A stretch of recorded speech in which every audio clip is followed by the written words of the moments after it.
Kasaman nakaliang jongi ka state government na Megala ngikwa ba ladala ban solve lani ban declare yakni haka arku trik jaj bangi rakhi yaki jingdap santos nem jongi jala Megala jongi tenre yakan niru ngamdut pada ban ong da kumwipan na markasyong haka jingya rai lang jongi anut ki chief minister tenre nakaliang jongi ki government nakalong chief minister jongi ru ang siaw trang ba ladangila lesi ban declare sundan hakni ka arku trik jong ka jingdap santos nem ke jela ka jongi kalong menta ngi ladap khot ik meeting ngathrai phikan mau hakini ki khndiat tayo ladap chief minister la khot ya ka all party meeting number 1 ya ka baar nam tak nak district council ki traditional heads bat kumju ru ya ki NGOs laya khot laya kren laya slok ya kini ki issue ki bedai bat kanika boundary issue ladap ya slok ladap ya kren laya slok lut nadong sedok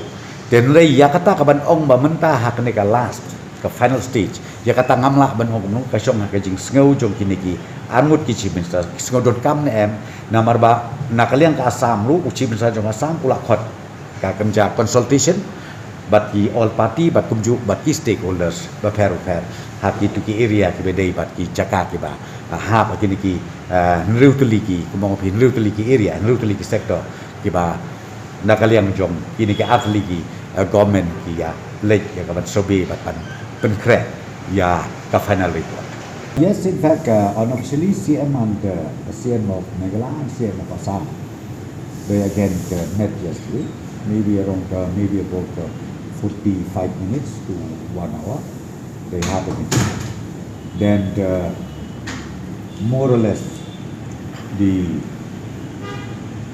report is almost ready. So now I think they will again take a call and hopefully maybe very soon they will even fly over to Delhi to meet the Honorable Union Home Minister, Mr. Amit Shah. So that is the status right now. We have 6 sectors, which is more or less easier one. That is the first phase.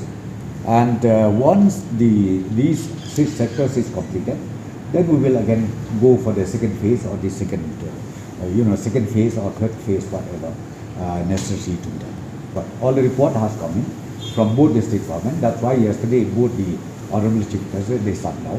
Then again maybe within few days from now they will sit down again, and thereafter they will fly over to Delhi.